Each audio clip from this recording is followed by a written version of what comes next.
How's it, everybody? And a warm welcome to the Web3 show. I'm your host, Philip Galinko, joined by my very good friend, NFT Nate. For those of you that Hello. don't know, firstly, where have you been if you don't know NFT Nate? I mean, honestly. Secondly, I mean, NFT Nate is an OG NFT trader and YouTuber and someone that I respect hugely in the space. He was actually my very, very first interview on the channel, and was so gracious to me and a mentor to me, to be very honest, and really reached out and helped me with everything from thumbnails to how YouTube works and algorithms and everything. An incredible person that I'm now actually really glad to be able to call a real friend. So Nate, welcome, my brother. So good to see you. Thank you. Thank you. For shizzle. I see we got Luke here. Luke, how's it going? Thank you for being here. This is Hey, live. big man. Love it. This is live. Something new for Nate. I know he tried one live one. I've watched every single one of Nate's Oh, videos. I just Tried one. It's it's not so hard. easy, eh? Yeah. The post-production editor guy in me, no matter what I do, even if I do the most perfect best one take, like in a piece of content, I'm always like, oh, I could redo that. There's just something in me that like I want to do more live stuff, but also it's like there is just things always get caught up. You're always like, hey, cool, something's happening. You got to run out. You got to do something, and it's like I work best when it's a little bit chaotic in a sense that I can start recording, stop recording, jump back in.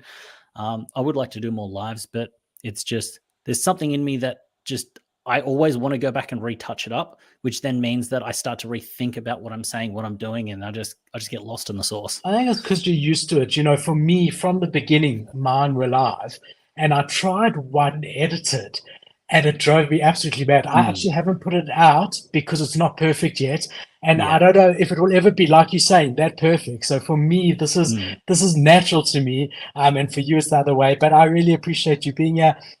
So let's just show a couple of things before we get going. First of all, if you aren't following NFT Nate, he has his YouTube at NFT Nate. Definitely give it a follow. And what happened here was Nate did a video, which I'll link in the description afterwards, about 4 days ago, where he did an ultimate project bracket competition with all the different projects. And I watched it and I was sort of like, yeah, I'm with him, I'm with him. And then he made one call, which I thought, no way. So that call was, if we go over here, what was it? It was Mutants versus No, it was Bored Ape and Azuki. Bored Ape Azuki, and I couldn't fricking believe it. So I called out Nate, and he said, "Let's do this. Let's see how we would do it." So we come here. I don't know where that tweet is. I was busy sending Nate some It'd things before the be show. yeah. And that Yeah, this it is doesn't another thing. matter. I keep throwing up stuff on Twitter because Twitter videos, if you catch the algorithm, you catch it. Like things are just hot, they fly. And it's like I think a lot of people are Yeah, sleeping on it. One thing, and it's like you'd understand this. One thing that I think any single person would just absolutely kill at is instead of doing a thread, do a video that's in thread format or whatever, because people like to consume that. People love hearing about their projects. People love hearing about their bags being pumped. And it's like it's just crazy. Like it's hard. Like well, it's different for us because our ugly faces are on screen all day, every day. But it's like for people that are kind of hidden, they don't realize the power that is seeing someone's face and connecting with someone. Oh, okay. And this is if we're talking about OGs, this guy here, Nick, he is actually so he's my friend, and he actually got me into doing YouTube. He's got a channel 500K subs, big like sort of he's the one. So any information that I have, it's not me, it's all him. He just so he sent Nick got what's good. NFT Nate into YouTube, and NFT Nate got Yes. me into YouTube. There What we a go. small world! And Nick, feel free just to post your links. I'll put it up on screen. Post your links. We'll get more subs. Welcome, man. Good to see you. So look, there's no real agenda over here, guys. That's the truth of the matter. We're gonna redo. We've reshuffled it. We're gonna redo this. We'll discuss. Both of us give our opinions, and then somehow we're going to have to come to a decision on each of them. We're going to Yes. have to make a call, Yep. and we're going to have to do it. So let's jump into it again. There's no rush to do it. We Go can for it. chat about the NFT market in general, and just see where we're at. So our very first one is World of Women versus V Friends. For me, very obvious. It would be out of these two, a V Friends. Yeah, Nate, what do you think, 100%, my hands man? down, no doubt, no doubt. You just Okay, so can't fade Gary V when you go up against like World of Women V Friends, 100%. This one, do yeah, you for know? sure. I mean, go ahead. Do you know much about Sappy Seals and how Wub's building stuff there and what I they've done? do. I Yeah, do. I'm quite bullish on Sappy Seals. Only one force I've got my mixed feelings about.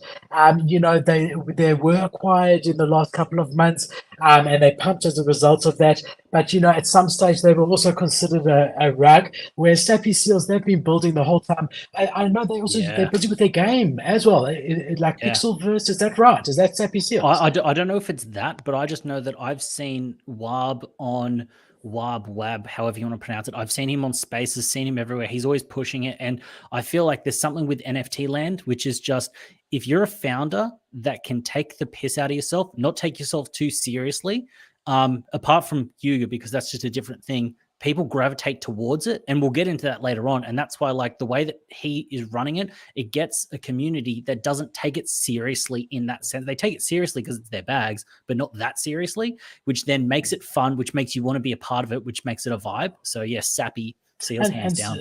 I'm also with you, 100% Sappy Seals. But it's amazing that, like, when people don't take themselves too seriously, the memeability of it, guys who are active on Twitter, taking the piss, even reminds me a little bit of Frank on DGods. Any Exactly. spaces you in 100%. with Frank, he's also not taking himself too seriously. Guys, like it, and it gets the attention. So I agree, hands down, Sappy Seals over here, and I'm really quite bullish on them. And if I'm not mistaken, they're under a ETH.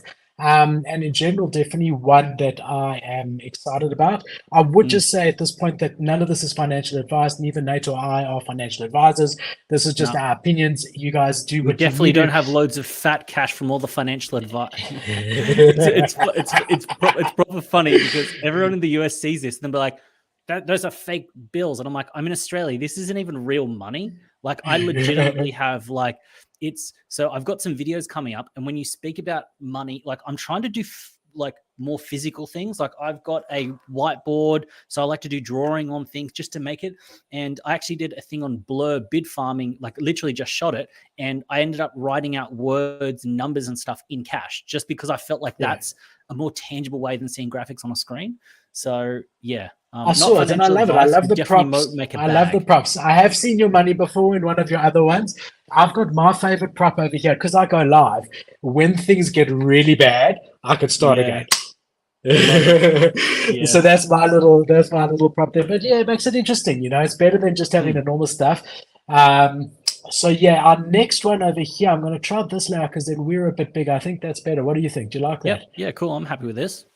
All right. So what have we got here? We've got mutants, and then we've got.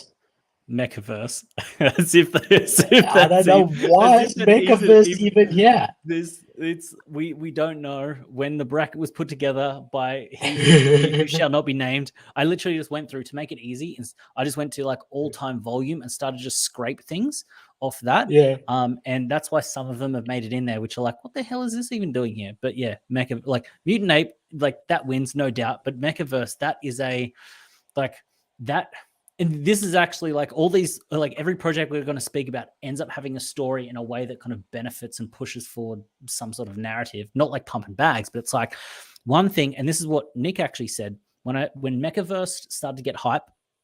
Nick actually said, make every second video about Mechaverse. That's what people want. That's what people want to see. That's what people are looking for. So I started to do that. And that's when my channel started to really take off because it went from give the people what you think they want versus give the people what they want. And the people are looking for something. So just start giving them what they want, which then helps out. And then this is also kind of plays into the world of like, this is why certain creators have popped off at certain periods in time because they're speaking and they're passionate about something that people are searching for, which works. And I'm actually surprised. I remember this Yep, one. yep, Wow, yep. this went high. And then 8 to everyone 10 was ETH. upset with the Yeah, art. Yeah, because everyone yeah. looked the same. I remember. I can't believe they're still around. They actually had a pump. Go back to the activity. They had a pump like 2 months ago, maybe. Just out of nowhere for some reason. So you'll have a look at the chart. Is It that was all a bit time? of a blip, yeah. I mean, that's the Yeah. end of last year. Look Yeah, at that. that is a pump over there. It Yeah. went So to about 1 ETH. yeah, from not yeah, Hmm. and then it's just trailed off. I don't know what they were doing, if it was a game or if it was like a second drop or there was something, but yeah, they kind of pumped up again, which also is another thing that comes back around. It's like if something is almost at zero and you think like sometimes there's people buy like sort of meme coins when they're just at next to nothing just in case they kind of run up, and it's like everyone kind of looks at Mechaverse and goes, "Oh, it's terrible." If you could have picked it up for a point oh something, and you're going, they've got a lot of money, they're going to execute on something at some point.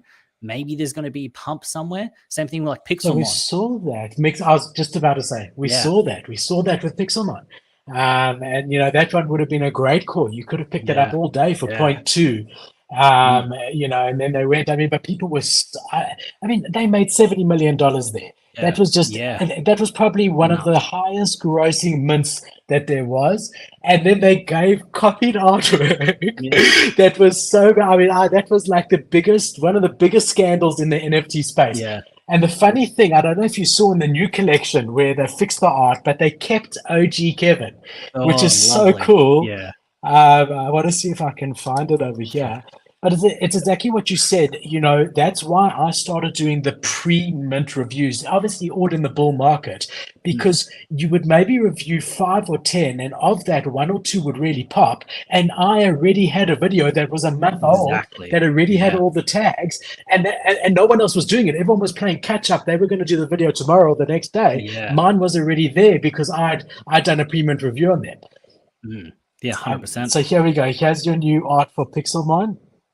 Ah, Apparently, the previous guy is still involved to some degree. Like he's been bought out, but he's still involved. I'll make this bigger for everybody. Um, but what I want to show you is the OG Kevin is still there and has a very high floor price, which is quite hilarious.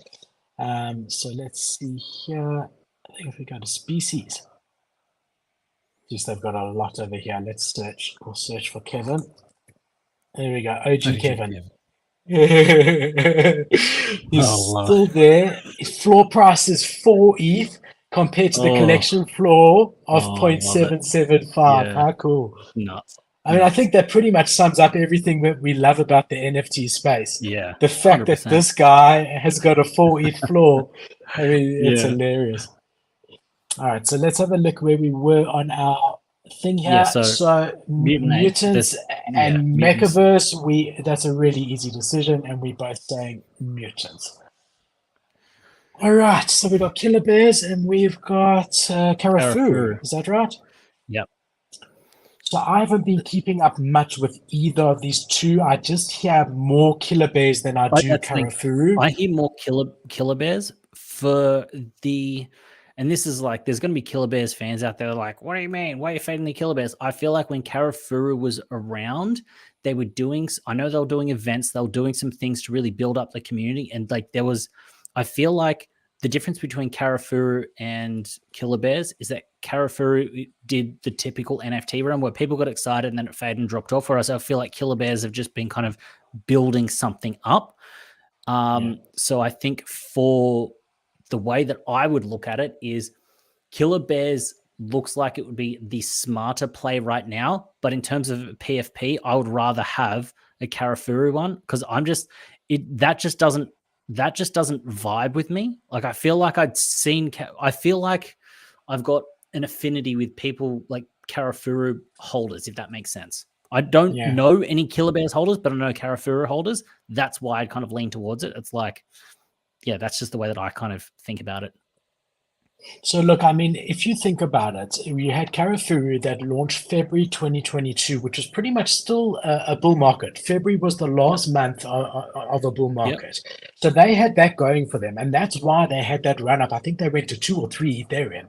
Whereas here you've got Killer Bears that launched in a bear market April 2022 and is holding a 2.5 ETH floor. So if you have to say to yourself, okay, forget the PFP side of it, what community is actually doing something and going Killer upwards Bears. instead of downwards? Definitely Killer Bears. Definitely. So for me, I mean, I would have to, and I have been seeing them on the charts, Killer Bears. sort of every couple of Yeah. weeks, because Kate and I always look at the top 15.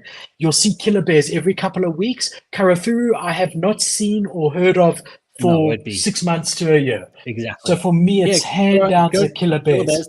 Lock it in, Eddie. Cool. All right, we got him in. All right, so we've got Neo Tokyo and Moonbirds. Now, Nate, I don't know if you consume my content, and you don't have to answer, but I've got a bee in my bonnet with Moonbirds. I've got a lot of issues. I get a lot of hate mail because I'm very verbal about what's happened Yeah. there. I don't know if you're aware, but I mean, so I'm biased here. Whereas Neo Tokyo, really OG community. Yeah. Alex Becker, who is the absolute goat. So for me, I'm biased because I really feel that Moonbirds has broken a lot of promises to their holders. So for me, it's a Yes. no-brainer to Neo Yeah. Tokyo. But again, I do know that I'm biased. So what is your Yeah. feeling Well, the on thing is, this one over I here? feel like the way that I think about it is Moonbirds feels a little bit more mature in terms of the holders, the people there. I feel like the thing about Neo Tokyo is just because Alex Becker's involved is that if Alex Becker went on a rampage, that shit at her 108th floor. Becker knows how to just get people to FOMO in. Like, I'm not sure if you were around with like the Wolf Mug when he was running those drop shipping Wolf Mug ads. Like No. Alex Becker just absolutely, he knows how to get people's attention. He knows how to push it. If Alex Becker wanted to push Neo Tokyo, he'd push Neo Tokyo. I think at one point the like not the floor, but like the whole entire collection would have been about 70 or 80 ETH if you'd gotten the first one and then got every subsequent thing. Like the ecosystem was like valued quite high just because Yes. of how Becker was kind of running it. So I'm going to go with you here and go Neo Tokyo just because if I was going to, I feel like you hold on to Moonbirds, you are holding on to a sinking ship. With Neo Tokyo, you could actually kind of I feel like there's more upside with Neo Tokyo just because I've seen Becker on Twitter a little bit and I feel like he's waiting for the next like crypto to get quiet for him to start making some claims, saying some things, which will then get people hyped again, which will then kind of run stuff up. But then saying that, it's Alex Becker, and he could have he could just be taking some cash and running onto the next thing. For sure. I mean, we never know, but the truth is this one, obviously for me in Neo Tokyo, however, it's a complicated ecosystem. And we have seen when things get so complicated. I mean, I'm just looking at some of the collections over here. It becomes very difficult for new people who don't understand all the moving parts to get into it. The barrier of entry becomes very high because no one who isn't in that ecosystem really understands it. With that said, the identities are still holding a 4 ETH floor, and a lot of people do understand it. And it's not just Alex Becker. We got a lot of notable guys, OG guys, who are very bullish on this project. So I'm with you there. Should we lock it in? Lock in our Neo Tokyo. Lock it Good. in. All right. This is no contest. D-Gods, like D-Gods is going to come up more often. The way that Frank is just, he's got that right special source of absolutely everything. Even though the Chimpers community is stupidly strong. Like when I was looking at charts, Chimpers was holding strong for a long time. Like I'm not sure what their floor is now, but Chimpers was like almost like a stable coin. So they're 0.6 ETH currently.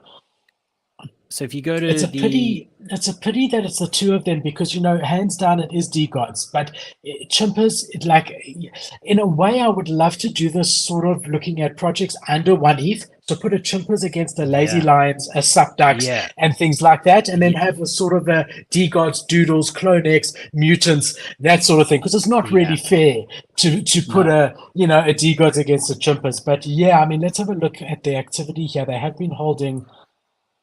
So like that period, like they were holding when is that, like sort of after the drop off in sort of the end of June, start of July. I know there's fluctuations there, but you're going almost for that's what I mean. It was just solid, and you're going for a community to hold that. That's when you're going for so long. That's almost 7 or 8 months. Yeah. You know what's funny? I remember Lazy Lions did that through the bear market that we had in 2021. Them and Doge Pound just held. Just everything else went to hell. And those two kept their floor for, and that was like 2 months. And it Yeah. felt like 20 years, but those two held. But yeah, I mean, there's definitely been a huge tail off. What is this? February, the end of February this year until now. So the last 2 months, Which it's is when slowly bleeding. Blur season 2 kicked in. Yeah, yeah. Interesting, and staked as well, hey? You know, it does seem that whenever someone goes staked, it sort of hurts the project. So this is a no-brainer for us, but it is a pity. I would have loved to have seen Yeah. Chimpers in a fair fight. I don't think this is Yes. this is like Mike Tyson against me, right? And you're coming out on top all day. Yeah. Okay, do you guys it is. Okay. Again, and do it- also do- this is just yeah. All right. It's so an easy we'll one, just hands do down, this. Doodles. Nah, I'll go. Okay, locking it in. I mean, we can chat about it, not as far as which one, but you know, Doodles is very interesting to me because they've made a lot of the wrong plays from an Oh, yes. NFT perspective, Yeah. but they've actually made a lot of the right plays from a Web2 long-term brand Mm, building perspective. So they yes. really are thinking long-term mass marketing. They're getting really high level guys involved, the head of Billboard, Pharrell Williams, all of this, Mm, and they're working a long game like a normal company would, you yeah. know. But in the NFT market, they're refusing to give their holders the communication that they want or anything Yeah. like that. So Exactly. NFT wise, they've sort of shot themselves in the foot. But actually, Web 2, like if I was thinking the next 10, 15, 20 years, what NFT is actually going to be around, I think Doodles has a really good shot. So does Bored Ape Yacht Club, Yeah. and maybe one or two others. But a long term, I'm actually incredibly bullish on Doodles. Yeah. No, I can see it. The artwork, like they are I like to think something's a blue chip when you have derivative after derivative made on a particular project. And when Doodle, like, 2022 January, everything was a Doodles derivative. Like people just hyped on Doodles. Everything was like Doodles. You had Ape Doodles, Doodles, Azuki Doodle, like every single kind of Doodles that you could think of, which just meant that people were making money off the fact that Doodles was a brand. And you're going, it's going to work. I also think that it's innocent enough that it appeals to the general, like the family. Like you're going, okay, cool. What are you going to buy your sort of kids a gift? You're going, it's easy to buy a Doodles plushie or buy a Doodles branded T-shirt. A Bored Ape, like that doesn't work. That's a different segment. Whereas I feel like, Doodles It can just appeal to it's a family mass friendly. market. Yeah, Yeah, for exactly. sure. 100%. I agree with that. I think VFriends is the same as well. I think that Gary Yep. Vee is also playing that same long-term game of building a brand, building IP, which is actually going to have a chance of having long-term value, you know. Exactly. But it's a slow game. It takes time to Yes. build a new brand Yes. and to penetrate an existing toy market and things like that, you know. All Yeah. right, so we did our mutants hands down, but again, not really a fair fight. And here we've got another not really a fair fight. It is obviously Azuki. However, I've got a bone to pick with you. In your video, you said me bits. What is me bits? It shouldn't even be here. And I Yep. don't agree. I know what me bits is. I know you know what me bits is. I'm just saying, I thought you were unfair on me bits, right? So What let's did Meebits discuss. go? What did Meebits go up against in the video? Because I think I can't that was remember. the We can try see. if Meebits went up against I've got your video here. Pixelmon, Let's see. 100%. So if it went up against Yeah, something maybe terrible, it's. Oh, that's very quick. no, the thing is Okay. that intro bit that was just like a bit of tricky editing. No, That's I not know. I actual know. real. I'm trying to look through it because this is the video that led to this video. I am looking. I'll see me. There's me, but it's The against chimpers. Chimpers. What would you So have done? that's Meebits and Chimpers. um. You know, as with all of the stuff, and even when you did that question to us saying, "What if you had 10 ETH? What would you buy?" Yeah. A lot of it depends on time horizon as well. right? And you got to take that into account. If you're looking for something to flip, Chippers has got short term a lot more chance of something happening that makes it go up. Whereas Meebits is a bit of a stable coin in the market. I mean, it sort of sits around 2 ETH. It stays there. Everyone knows it's the cousin of CryptoPunks. CryptoPunks is forever etched in history. It won your challenge. It's probably going to end up coming close to winning this challenge. And not everyone, most people don't have 50 Ethereum sitting there. So in theory, what can the average person who wants exposure to CryptoPunks have? Amoebas. So it's got that historical significance that chimpers will never have. Yes. Yeah, like it's a fair, like what you're saying, yes, it's fair, but it's part of it was just like when I see I'm just gonna stick with it. What is Meebits? What's it even doing in this? What's it even doing in this? They're also pretty much like a stablecoin. Yeah. I mean, we are seeing in the last 2 weeks the volume on NFTs has really died, and it was already low. So everything that we're looking at, there is this trail off at the end. So I want to try ignore that because that's happening across the market, with the exception of maybe Azuki at the moment, and possibly Captains, which we should actually have included in here. With the exception of those two, everything is tailing off. But this is also like a stable coin. I mean, if you look here from even 2021 until November 2022, for a year, it's had its ups and downs, but it's held pretty stable. Yeah. And we see the same thing with CryptoPunks. I mean, CryptoPunks is one of the most stable ones that holds there. Of these two over here, it's not a fair fight. It has to be Azuki. There's so much up, but I would have chosen Meebits over Chimpers, actually. Okay. Well, maybe next time if they're head to head, we'll go down that path. But for now, Azuki, definitely making all the right moves. I faded Azuki for a very long time because when it came out that Zagabond had previously run so many projects, every time I had seen that before, that project had gone to zero. Every time there was that sort of fun. So there was Jungle Freaks, where the artist had a whole lot of drama, that went to zero. So straight away, Azuki came out, Zagabond was involved, other communities, apparently rags, boom, and I sold and I got out and I never looked back. However, they have continually, despite that, continued building, doing unique things in the space. Their gold skateboards, their in real life events are amazing. So they really are continuing to build, and I admire them for not bowing to the NFT pressure of getting rid of Zagabond, because a lot of projects would have done that straight away to appease the community, and they sort of said, no, we're holding it. Their community must be incredibly strong to have weathered that storm, because that was a big storm, but now they are up there in the top 5, there's no doubt. So it's interesting to see where they go from here. And I think they've also got a big part of the Asian market, which is also very bullish. So, I mean, Azuki is almost like top 3 as far as projects go, 100%. Yeah, no, I agree. All right, so we'll lock in Azuki. Okay, so now it seems we're on round 2. Yeah, no, so this is the weird thing the bracket does. It does one side and then does the other side. When you actually watch my video, the amount of mental gymnastics that I did to make it actually go through everything once and then back and forth, it was a bit tough.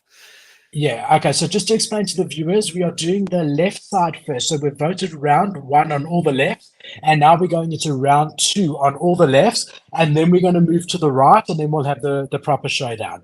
So here we have VFriends versus Sappy Seals. I think, to be fair, Nate, can we say it's VFriends Series 2, just to make it a fair floor price type comparison? So a VFriends Series 2 versus a Sappy Seals, because if it's a VFriends OG, then it's a no-brainer. Then it's VFriends. Yep.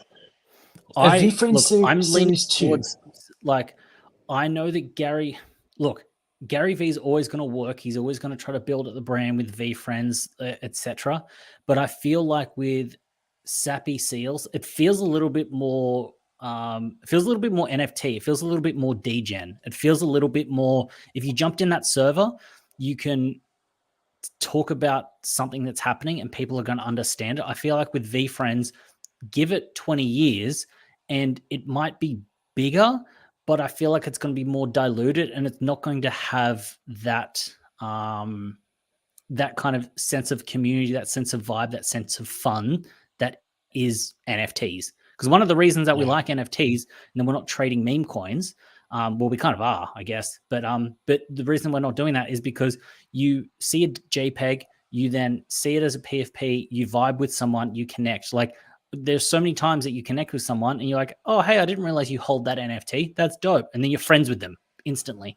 I feel like that I feel like that wouldn't really happen with VFriends, where I feel like Sappy Seals would. I feel like if I needed a couch to crash on, someone that goes, oh, you're a Sappy Seal, crash on my couch, you're good. If you go, hey, I need a couch to crash on, I've got a VFriends, they'll be like, wait, no, get off my couch. That's the vibe that I get. And that might be for the wrong turn, like the wrong. No, I agree with you. I think the community of Sappy Seals is incredibly close knit. And I think that's what you're saying, and incredibly strong. And these are the ones that I was thinking. So first of all, I went into their Discord. I'm talking also when all of this probably when it was bull market, and I asked a couple of questions. I think they are building a game in the background. They have been doing it for a long time, but they were amazing. They were so nice and really nice to deal with, and I ended up buying one. And I enjoyed the community. Again, it's not really a fair fight because VFriends has got such a huge supply. So VFriends Series 2 is sitting at 55,000 NFTs. Sappy Seals has got 10,000. So, it's not really a fair fight to make it a Series 2, but a Series 1 is not a fair fight either because it's for Ethereum. As far as community goes, I would rather also be a part of the Sappy Seals community. Longevity, which one will I see in 15 years more likely? Probably VFriends. Yep. I agree. So it's a hard one. I'm actually not sure.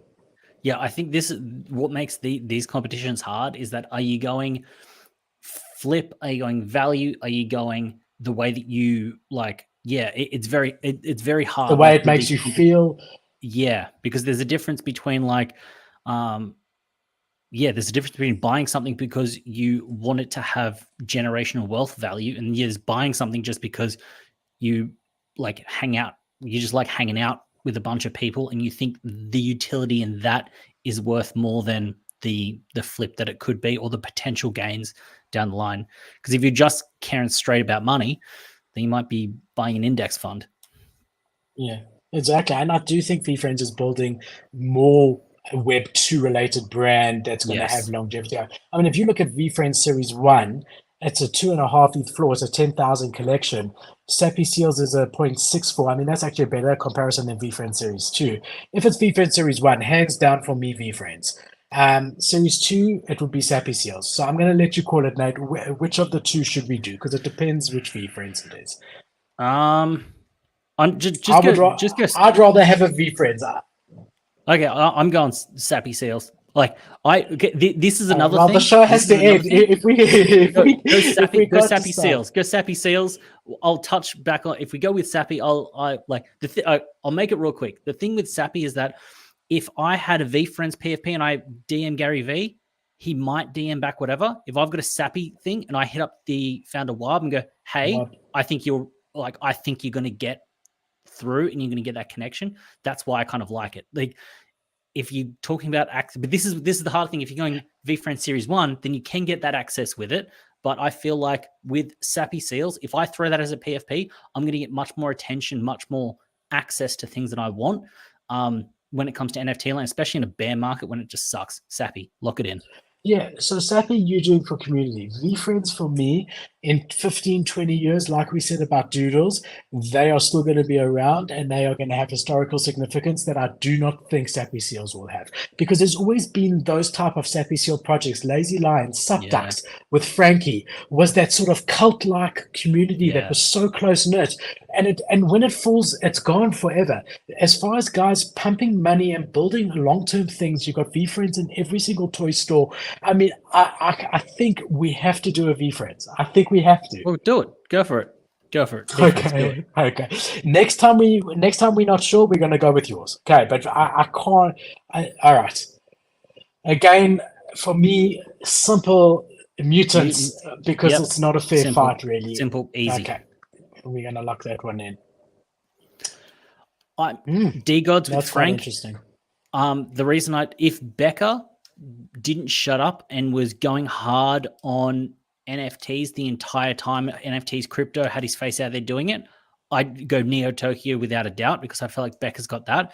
The fact is, I feel like Frank is in the trenches with us, like shoveling shit, just getting through it, doing some interesting things, appearing everywhere, happy to have a chat to people. Like I saw a video that Pastor did from New York, and he goes up to Frank. He's like, "Hey, what do you think about that Frank guy from like that D Gods guy, Frank?" And Frank's like, "Oh, fuck that guy. I think he's a dickhead." Like, just not taking himself seriously, just fun. You can get access to him. I feel like you can't get access to, yeah. Like, I feel like if you're talking about that longevity, I feel like Frank is going to push a little bit harder. I feel like Alex Becker just isn't around enough to kind of have the awareness, because I feel like every month that goes on, the DGods ecosystem gets bigger and stronger, and it wins more and more fans just because Frank is going hard. And everyone, I don't think anyone has a bad thing to say about, like, people do have bad things to say, but any holders don't have a bad thing to say about Frank.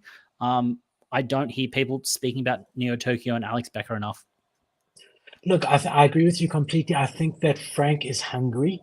You know, he's got that hunger, which Alex Becker doesn't. And you can see why. I mean, Alex Becker has got a huge amount of money. He's very, very successful. I mean, I think Frank's done incredibly well as well. But you've sort of got the young jockey who's got something to prove in DGods versus the guy who's already won championships in horse racing and is sort of not really getting tired, but is selective in what he gives his energy to and whatever. So I agree with you. I do agree with you, DGods. The thing is with your young jockey, right? And I do agree, DGods, we're going to lock it in. Are they going to, does that hunger remain, right? It's more volatile. You know, Alex Becker's going to have a certain amount that he gives to this that is sort of guaranteed. It's going to be a much lower amount than Frank is giving at the moment. However, Frank's there, but does he run out of steam or does he lose interest? It's a bit more volatile. But I definitely agree with you. I definitely think it's a DGods. They are definitely at the moment the talk of the town.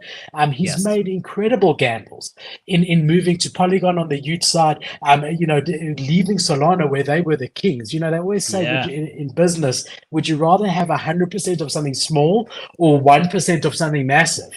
And that's sort of the question. They were number one on Solana, and he gave that up to move to ETH, which took a lot of balls. So yeah, very interesting. Hey. Yes. He's an interesting guy. All right, Azuki Bored Ape Yacht Club. For me, obviously, I mean, it Bored Ape Yacht Club, but I think you might disagree here. Do it. The reason that I put Azuki over Bored Ape Yacht Club is the mindset that I was in is if I was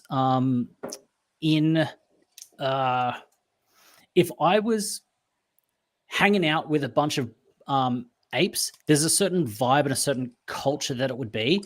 If you're hanging out with some people from Azuki, I feel like it's a different vibe. I feel like Azuki is the house party, Bored Ape is the cocktail party somewhere else. I feel like it's like there's one of them's sitting on a couch drinking beers, chilling out with some homies that you grew up with, and one of them's your work colleagues at a work function. They're just, it's like two different vibes and mindsets. And I also feel like everyone kind of goes those monkey JPEGs, those monkey NFTs, talking about Bored Apes, but no one goes those, like, people don't really know what Azuki is, but it's still a cool enough brand that people would want to actually associate with. Yeah, exactly. Yeah, it's so interesting. I mean, because, you know, Bored Ape Yacht Club for me, in my mind, and I'm sure you would agree, but they're the face of NFTs. They really, really are. Whereas Azuki's more the new kid on the block. You know, Bored Ape was the first monkey project, and you said, you know, when you see something being copied, and the amount of apes and monkeys that we've seen copied, whereas there was only Force before Azuki, and there were other sort of Asian type things. So, you know, not this exact type, and you could argue that, you know, they were the first of this exact type, but for me, Bored Ape Yacht Club will always have that historical significance, and someone outside of the NFT space will know Bored Ape Yacht Club, whereas they will not know Azuki. So, if you're coming in and you want to buy something and you're a wealthy guy, and I guess again, it's not a fair fight because you're looking at a Mm. 50 ETH floor versus a 15 ETH floor. Yes. However, I mean, this is going up, Azuki, and Board APR Club is slowly going down. I don't think that's going to continue, but if you just look at this Azuki chart, there Mm. is a line up if you draw your imaginary line there. Whereas if we do the Yeah. exact same thing, and that's obviously just in this moment of time. Yes. Exactly. But if you look at Board APR Yeah. Club, you got the complete opposite. Mm. So it's quite interesting. But again, to sustain 50 ETH is harder than it is to sustain a 15 ETH. But Azuki's killing it at the moment. But I think we're both on the same page here. Not a Yep. fair fight. Have to do Board APR Club, right? Yep. Can we, Okay. can we pause for a little? I need to go to the bathroom really Yeah. quick. Sure. Cool. We'll be back in 100%. a sec. Cool. All right. So now that Nate is gone, we're going to undo all of the decisions that I disagreed with him, and we're going to make this a proper game, okay? No, I'm joking. So for those of you that don't know, let's remove this also. NFT Nate was the first interview that I did on my channel, the very first. So here I was, I had no subscribers, and I reached out to him and I said, "How's it? My name's Philip. I want to start YouTube." And he said to me, "What do you need?" Picked up the phone and called me. So actually, before I got this first interview, so while we're waiting for Nate, I'm keeping an eye on the other screen. I'll just show you. I don't know if it's going to have sound, but you can see, look how different the background was. But this was literally when I had a couple hundred of subscribers, and this was my first interview. And I was so nervous because it was this OG NFT Nate, and he came on. And I'm forever grateful to him. I really am, because he gave me a chance when no one else would.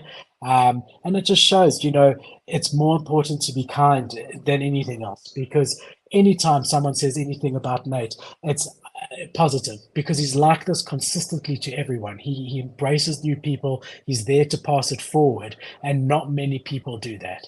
There he is. Look how young we both looked. That's crazy. I want to make this full screen for you guys a sec so you can see. Wow, so look how young he looked. That's absolutely insane. Crazy to see. I mean, you look back, what was the date of this? I'll tell you guys now. This was the 23rd of January, 2022.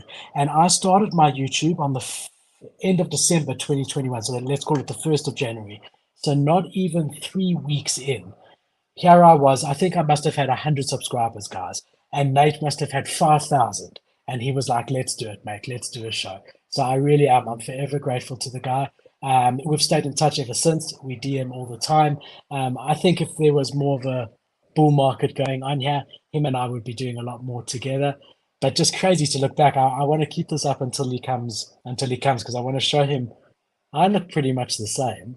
I mean, but Nate looks a lot older. He's aged a fortune there. Yeah, man, time goes. I mean, to think that I've been doing these YouTube shows now for a year and 3 months, a year and 4 months, it's absolutely crazy. And it was such a different market. When I started, it was the height of the bull market.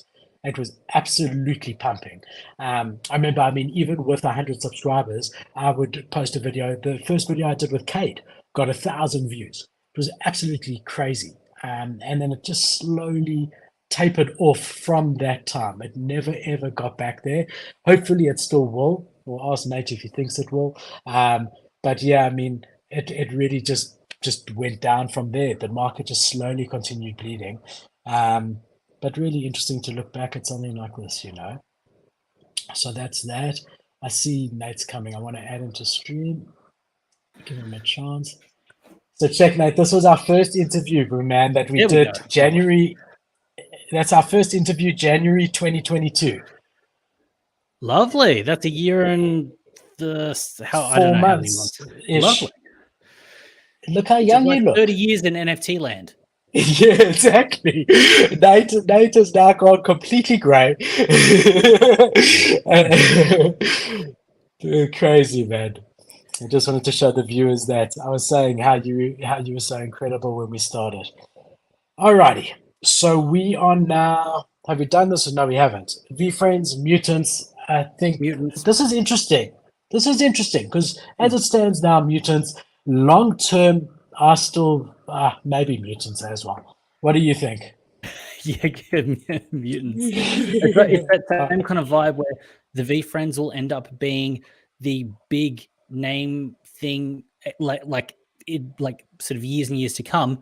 But also, I think the mutant art is actually better than the Bored Ape art. I just love the way it looks, and I feel like there's something kind of I feel like it's got more texture to it than just the BAYC art. That's just my vibe and my take.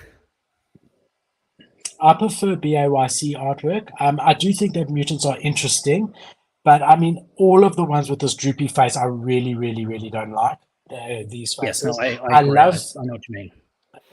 I love the grins, the M1 grins. But there's just something so clean about the OG.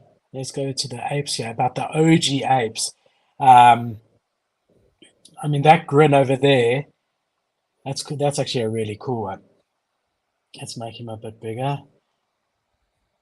Look, the artwork. I mean, I don't love his eyes, but in general, looks like a beggar with that hat. Mm. Mutant art. It's interesting. I mean, this one's got to be stolen. A gold grin on the floor. It's got to be one that they're trying to get rid of. Yeah, I mean, this guy's quite cool. The grin makes a massive difference. Mm, Definitely more interesting, Nate. I agree with you. I think the mutants are more interesting, but there's something clean about the bored apes. But both of them are historical, you know. yeah. All right, so we both agree mutants. Yep. All right, let's lock it in. So we're still on the left side. We've got a whole right side. Um, this is not a fair fight again. Let's say D-gods versus mutants. Just in your mind, what would It'd be you? D gods Yeah, just because yeah, D gods is like it going Bored Ape versus D gods is like going Utes versus mutant. If you try to think of like the tiers and how they're structured, you're going D gods is like the parent, it's the big one. Then Utes is the one under it. Mutants is the one under board like apes. That's how in my mind it's structured. So that's why I kind of, if you put like the Genesis collection as opposed to like the Gen 2 collection, the Genesis is always going to beat out the Gen 2. So if it was D gods and mutants, it'd be D gods because mutants is like the Gen 2. but it's the Gen 2 of a much bigger ecosystem. Yes, it's a Gen 2 Hundreds of of a millions. I mean, Bored Ape Yacht yeah, has got hundreds of millions of dollars to yes. runway. They've just hired the head of Activision. They've just hired the guy who made Fortnite. They really are going all after. So even a secondary collection of such a big collection. I mean, a mutant is still 11 ETH and a DGod is 9. Um, Yeah. I hear what you're saying, but it's a hard call. I don't know that I would. I think I would choose Bored Ape over anything. For me, they are just except for CryptoPunks. For me, they are the absolute OGs in the space and will always hold that space. Mm, So I think I might choose a mutant over a DGod. I mean, that's not even the question here, but I think I would just yeah. as a side thing. But you still feel you would stick with DGods over mutant? Over mutant, yes. Yeah. But obviously, Bored Ape, no, huh?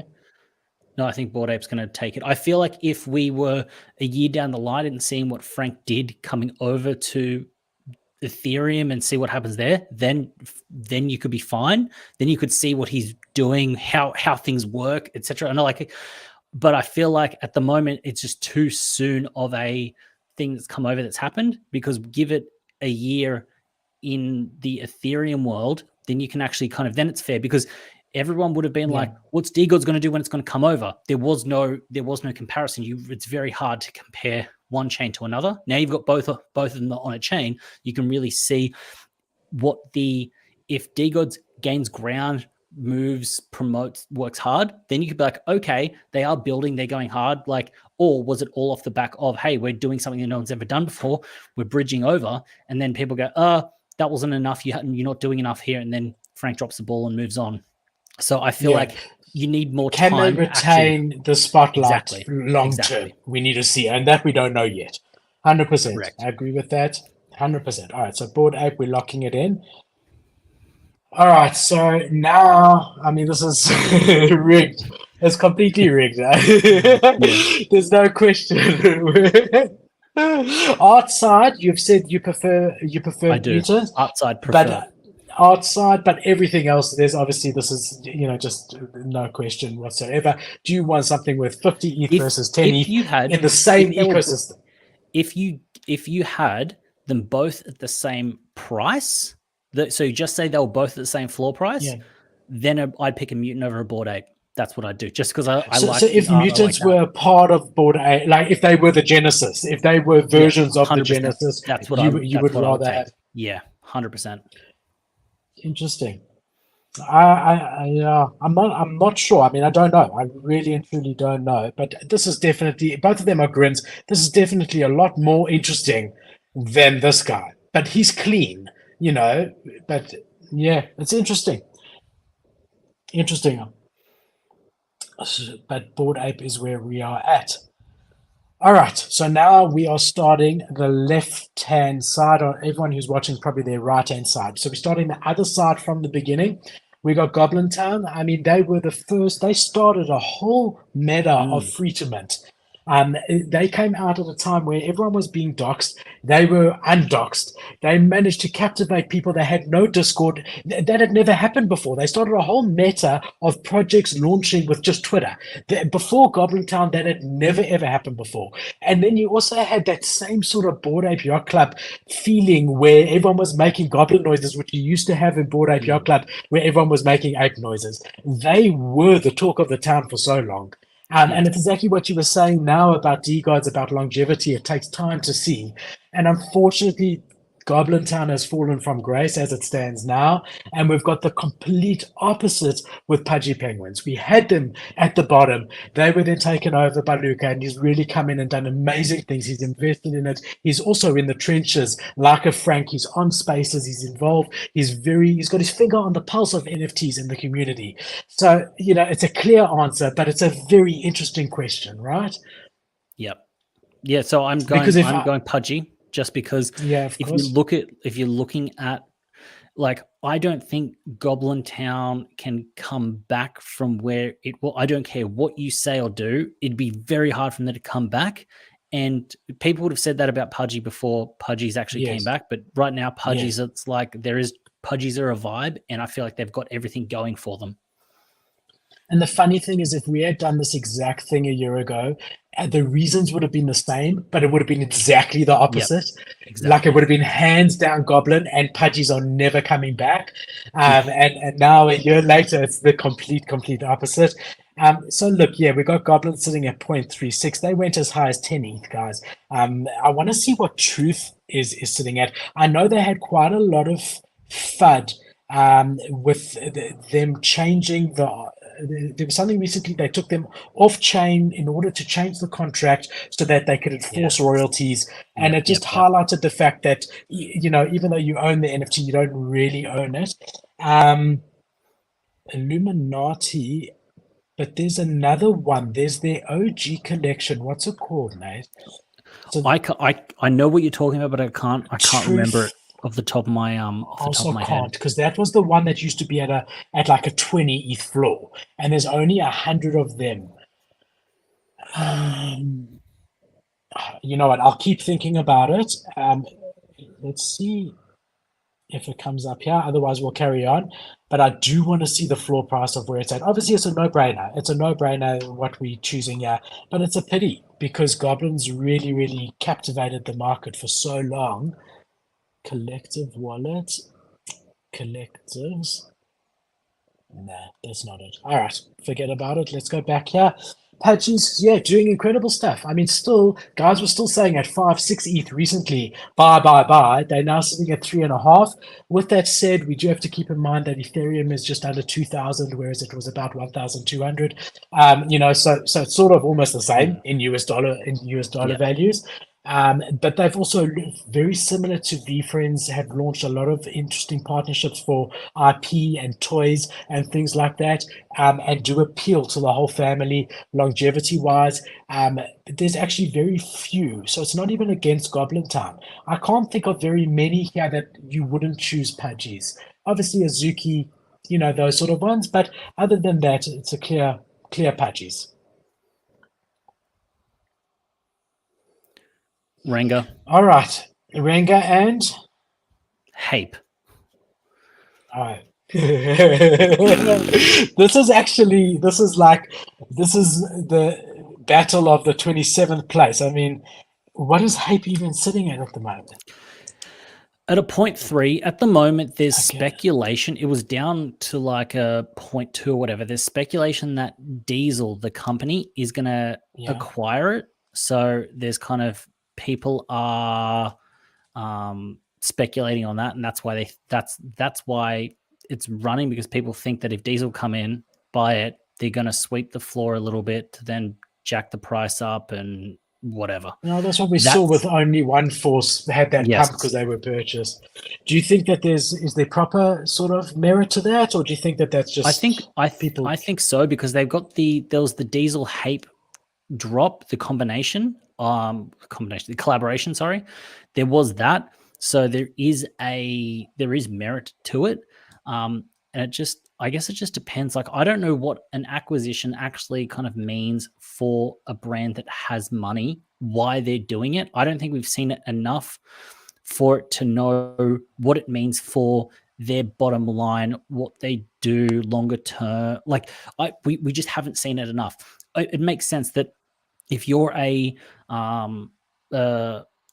if you've got a brand or a company and you buy another company, you can take their customers, you can like streamline processes, you can increase your profit margins. That makes sense. If you're buying an NFT project, what are you buying? Are you buying future royalties? Are you buying the treasury? I think Are the you buying know-how. the ability to drop a second collection to raise? Like, there is so much that we haven't seen it play out yet to know what the play is. And it's all, that's why I don't know. Yeah, it's interesting. I mean, I think it is the know-how. We obviously did see Nike do it with CloneX, and we have seen a few other examples of it being done, but the successful one is Nike with CloneX buying it. It's almost like, there's these big companies and they actually rent their offices. So like a blue chip company in whatever country you're in, one of the top 50, and then you find out that they're renting their offices, but they got hundreds of millions of dollars. And you say to them, why don't you buy the building and save money for your company? And they will tell you the same thing. We are not a property company. We sell hamburgers, or we make handbags, and so they focus on what they're good at. So the thinking could be like with a brand like a Diesel or whatever. We are not an NFT company. We are not a Web3 company. We don't have our finger on the pulse of that. And we want to sort of delegate that to someone who does know what they're doing over there, so that we can focus on what we know how to do. That could be it. I've never liked the art of these. I think 3D art is so difficult because it just always looks pretend. As far as 3D art goes, I think this is not bad. I remember there was all that FUD with the ears not coming through the hats, and stuff like that. Stuff like this, was big problems. Do you remember?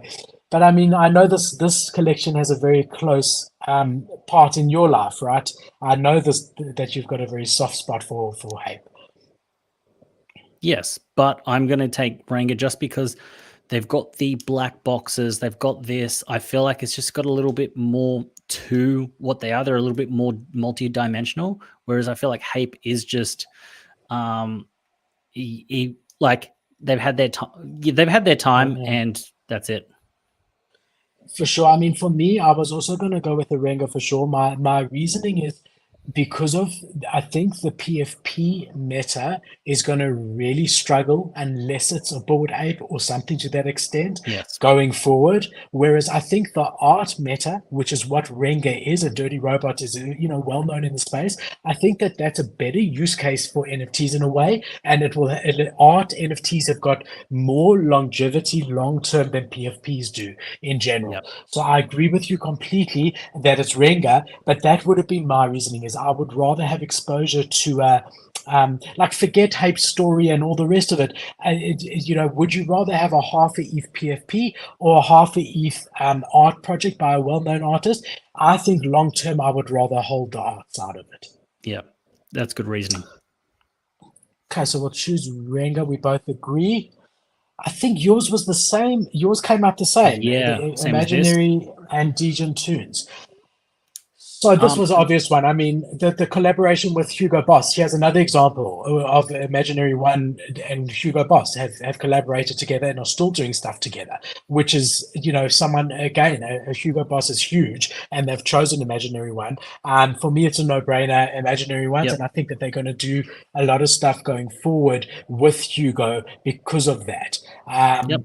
What was your reasoning in your video? Was it similar to that? You It's didn't give a also reason, but the fact that with Imaginary Ones, they've got the game, like they're actually still building. They've got their game that they're currently doing. The team's working. Like they've got like that leaderboard where everyone's playing a game. Like they're actually doing some things, and that's actually kind of holding them at a decent. Well, they've had kind of a pump up kind of because of it, but there's that. So they kind of the idea is like it's mainly because if we did this 6-8 months ago, I don't think it would be this call. But the fact that they are executing and they are kind of doing things right and correct, it's like, okay, well, we know what they're doing. They're doing something good. So they've got this game going. They've got this collaboration with Hugo Boss that isn't a once-off collab. This is the second time they're doing it, so it looks like a long-term partnership. And exactly your point, because if you look here, Degen Tunes has actually done more total volume than Imaginary Ones. So yes, I do think this would have been a very different call 6 months ago, and I do think it might be a very different call, a year down the line. But as it stands now, hands down, I agree with you. Has to be Imaginary Ones. Just looking at their Twitter, I mean, we've got Degen Tunes sitting with 60,000 followers. Imaginary Ones sitting with a lot more than that, 460,000. Wow, I mean, I don't know that can be legit. Anyway, we can cast aspersions in a separate video. Imaginary Ones it is. Let's do it. All right, so we got a kid called Beast and Coders. Coda, just like hands down, yeah. Yep. What's happening with a kid called Beast? They had a lot of that FUD, didn't they? And yes, a lot of bad allegations, and the mint never was botted, and now keeps on saying he wants to give up. A lot of stuff going on there. Is that right? Is that a kid called Beast? Yes, correct. So yeah, that's why it's like I think when you put Yuga up against most ecosystems, well, not even ecosystems, just programs, you got a whole ecosystem versus a project. Yeah. What are you going to take? Yeah. But separate to that, if it wasn't Bored Ape or Mutant Apes or whatever, in general, what is your thinking on the Kid Called Beast? Do you think they come back from this? I mean, look, they're holding a 0.65 ETH floor in a complete bear market. They did sell out and they ran out to quite a high price after mint in a terrible market. So there is that. So I think they have got a way of building things up and slowly doing it. But I also think that big pump was also not a symptom. It was like the result of just like the circumstances with those bad things happening with the mint. It ended up tipping in their favor, which then meant that it was able to kind of hold more attention, just run up like that. Like sort of no publicity is bad publicity, right? Yeah. Like, even though, I mean, it got exposure, even though it was for the wrong reasons, it still got it out there. I mean, long term, I would much rather have like a Lazy Lions type project, which is still holding a half ETH floor, has a strong community, and has got the track record. Then this one, this is very risky in my mind. So pretend like it wasn't being competed against a Yuga asset. It's still a very risky play. This could go to 0, and this could go back to 2 ETH. And it's probably a 50-50 chance. I mean, obviously, it depends on what they do. So it's a high-risk play. There's a kid called Beast, even if it wasn't against a Yuga asset. But yes, 100% hands down, I think easy decision. We're going to do Coders. All right, we got Utes and we got Imaginary Ones. Now, this for me, I'm going to start here, mate, because you were involved in my Imaginary One. Not involved, you were my cheerleader in my Imaginary One trade. I got whitelist on Imaginary Ones. Yeah, just so, sorry, yeah. Invisible Friends. I got whitelist because I had a Mood Rotor and Slim slim Hood. hoods. Yeah, and I wasn't guaranteed, but I held them and I had them, and they went all the way up to 2 or 3 ETH. And it was very tempting you could sell both of them and make a guaranteed 5 ETH for a long time. They were sitting there. And then I was very, very lucky. I sold it at almost the absolute top, and did incredibly, incredibly well. Since then, I have completely exited the ecosystem. But to be quite honest, I've completely exited most of my positions anyway. I know they're still holding about 2.5 ETH. They have the Garbage Friends mint coming up, which is very interesting, and they seem to be doing a lot of good stuff over there. I just think it's unfair in this exact example that they're against Utes, because for all the reasons that we love DGods, we love Utes, and at the moment Frank is just killing it. So it is an obvious decision for me to do a Utes, but I do think, again, if it was 100%. another question, everything there that you is said merit. is going on. If Garbage Friends had dropped, then we could actually see what the real Invisible Friends floor would be. Then it'd be a fairer, like then you could make a fairer representation, because the Invisible Friends floor is being held higher because it does guarantee Garbage Friends sort of whitelist. Yeah. But even with that, I mean, it's just holding a 1.4 ETH floor, which is not huge. What is Ute sitting at the moment? I think similar. I'd say it's a 1.4, maybe a 2. Let's see. You have to. You might need to put the Polygon O's as chain. zeros. Oh, Okay, actually, yeah. or it could also be Yeah, that. you're right. No, you're right. You're right. Hold on. YOOT. Utes. Here we go. Wow, 1.7 ETH. Yeah, that's incredible. Hey. So yeah, I mean, for both of us, it sounds we on the same page. Definitely Utes, but not discounting. I mean, do you remember the narrative at the time? The narrative was Twitter is definitely going to have PFPs that can move, and this is the Bored Ape Yacht Club of moving PFPs. Look at I mean, geez, the market has changed. Hey, that's it. Wow, that's it. All right, cool. So let's lock it in. We got Utes over here. All right, KPR versus Kaiju. You go first on this one. I've taken the first few. KPR, it's the typical whatever, kind of like not pump and dump, but the typical kind of hype it up, does whatever, fizzles out. Kaiju's that's strong. You see so many Kaiju PFPs around. Everyone that is in that's the thing. I like to also determine a lot of things off how many PFPs, but not just like Twitter PFPs, just like Discord PFPs, where people just usually have something and they don't change it. Like I see a lot of Kaijus around. I know a lot of Kaiju people, so that's why I vibe with Kaijus. I feel like that's like I'm not in the Kaiju or the KPR ecosystem, but I feel like if I did a poll of friends, they'd all be Kaijus. Not KPRs, and for that reason, that's what I'd kind of go with Kaijus. They're also known for like just their server is also decent for alpha and information sharing. Yeah. So there's also that. Get a lot of whitelist from there as well. What I'm hearing you say, Nate, repeatedly, and correct me if I'm wrong, is you looking for a couch to sleep on. That's all I've been hearing the whole time. It's smart. I don't get like, look, you sell an ape for 100 ETH, you're capped on the amount of ETH that you've got to spend on hotels. But if you've got a Kaiju, there's an unlimited amount of couches that you're going to be able to sleep on. 100%, and it's cheaper than the Sappy Seals, but you still got to have a couch. So I hear you. KPR, yeah, I agree with you. Look, I'm not loving the art either. For me, the thing, art doesn't really matter from the perspective that you look at a V-Friends Series 1. If the founder is still going to deliver, the art doesn't matter. However, when you see art that is really just not cared about, it can often mean that they actually don't give a hell and they've got no long-term plans for the project.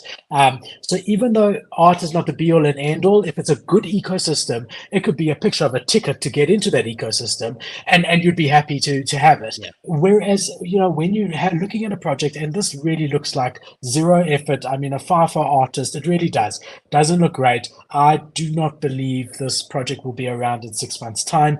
I mean, it will be there, but 0.000 something. Kaiju's OG community, as Nate correctly said, I mean, you get a fortune of whitelists over there. A very tight-knit community, a lot of alpha. So hands down for me, exactly the same as Nate. Kaiju Kings, no question asked. I'm actually tempted at this price. I mean, are these the OGs or are these the No, babies? they're the babies. The other Okay. ones are at like a 0.9 or a 0.6. Are So you they in need the to go same down to collection here? yes. Status? No. No, you need to go No. to I don't know. I'm looking. I'll find it. Origin. Here Origin? we go. Yeah, yeah. Okay, so we got babies. So the Go Genesis? Genesis is the one. Yeah, but DNA there's even less. But even yeah, okay, so that makes more sense. I mean, that's zero point 0.6. If this was 0.15, that's what I thought it was initially, then I think it's a no-brainer. 0.6, I wonder DNA, what it's sitting at and what it is. Well, there's less DNAs, but they are 0.23, but I don't know what they do. Do you know what the DNA does? No, I don't. I don't. Maybe to give you a baby. That's the only thing that makes sense Oh, because it's that'd actually make sense. Yeah. yeah, because you'd say, okay, the babies are 0.15, but you might get a very rare baby. So there's a bit of a premium on the DNA to get a Yes. baby, right? Yes. Okay. Yeah, so Genesis sitting at zero point 0.6. All right, interesting. Okay, Punks. here with, yeah, Punks versus 10KTF. Take out the Gucci there, I mean, because that's very specific. 10KTF is doing stuff with Gucci anyway, so their latest one is going to be their PFP. Would you rather be in the 10KTF? CryptoPunks, again, not a fair Punk. fight. It's just Yeah, this isn't a fair fight. This is just no, it's it's punk not. straight up. Yeah. Yeah. So, I mean, the interesting thing, I actually did we spoke about it, Kate and I, on yesterday's show, but I'm going to make it its own video. We did all the clothing brands. So we spoke about Nike, Puma, and Adidas, because all three of them have launched sneakers recently in real life, and they all sort of going for it. And it was quite interesting to see. And we also seen that Puma has collaborated with 10KTF, which is incredible to see because I thought they would be sort of beholden to Gucci, but when you look further into it, that's the whole beauty of 10KTF is that they've got all this different merch from all these different communities, and that's probably why Yuga wanted to purchase them because it really lets them have a NFT clothing company that can not only be for Bored Apes but any community. Yes. So I would say, what about a 10KTF versus an Adidas Alts? So the latest Adidas PFP, because that's sort of more fair. That's clothing versus clothing. Yeah. And it's called the G tag, which is going to be the 10KTF PFP. And I think that those are sitting at about 0.6, if I'm not mistaken. So that would be, let's just have a look. Yeah. Okay. So G tag. So this is interesting. So this is 10KTF, and this is going to be your entry into the TKTF ecosystem with their first PFP, and it's sitting at zero point 0.6. And then if you look at an Alts by Adidas, it's sitting at about 0.4. So for me, I would definitely at this point want to be a 10KTF G tag, right? Yeah, for sure. Yeah. Okay, but on this one, obviously, CryptoPunks. Oh, I mean, we don't even need to talk about it. Everyone watching knows why. CloneX versus Valhalla, CloneX. Just like I know that they're kind of sliding off. I know that CloneX is having its troubles floor price wise, etc., but it's still CloneX, just still CloneX. Yeah, again, not really a fair one. I mean, CloneX sitting at about 2.5 ETH, Valhalla sitting at half a ETH. Very different projects. I agree with you. Obviously, CloneX. I'm very still bullish on CloneX. I've always been, the truth is I've been bullish since they were 12 ETH. So if anyone had listened to me, and that's why we say not financial advice, they would be down 10 ETH. But I just think we keep talking about longevity in the space. And Nike, with these Web2 companies, when they can prove profit, they often then have the runway. And that's what's happened there. They've made over $65 million last year, RTKFT, off NFT related stuff. They've proven to Nike Head that this is viable financially, very viable. And I think that they're not going anywhere. Yes, they've made missteps, and so we do see that this happens with NFT projects, but they are not going to, you're not going to get into their Discord and there's going to be no more mods and no more heads. In my opinion, I don't think that that's going to happen ever with the Clone X, right? No, I don't think so. I think with Nike, it's got. It's going to be around. Exactly. But my one thing with them, and the only thing that I'm uncertain about is I don't understand why they've also launched the swoosh. Dot swoosh. Yeah. If they're saying that RTKFT and Artifact is their Web3 division, why launch another Web3 division within Nike targeted to the mass market? Why not target RTKFT to the mass market? And I don't know the answer to it. I don't know. Phil, I need to kind of wrap this up real shortly. Do you want to? Okay. We'll kind of blast through and get. Let's blast through get to the end for sure. All right, Pudgies, Renga, Pudgies. All righty. And we got imaginary ones, coders. Coda, yep, 100%. Okay, and we got Kajus, Utes. It's a hard one, but we'll do it. And then we've got Clone X, Punks. Okay. And then we've got Coda, Pudgies. I'm going Coda. What do you think? Yeah, go Coda. Okay, again, Yuga. Then we've got Punks, Utes, have to do Punks. Yep. Okay, even if it was D-Gods, have to do Punks. And Punks against Coders have to do Punks. And so the end result is exactly the same. It was always going to get to this. Hold on. Punks versus Bored Ape Yacht Club was the last one, which I clicked by mistake. I would have I go Punks as well, just because, like you said, you're going to be holding art. Like Punks, even though it's art. You're holding art. It doesn't promise a game. It's not promising a utility. It's not promising anything. It's promising to be that. And you're buying something that you can't remake heritage. That's heritage.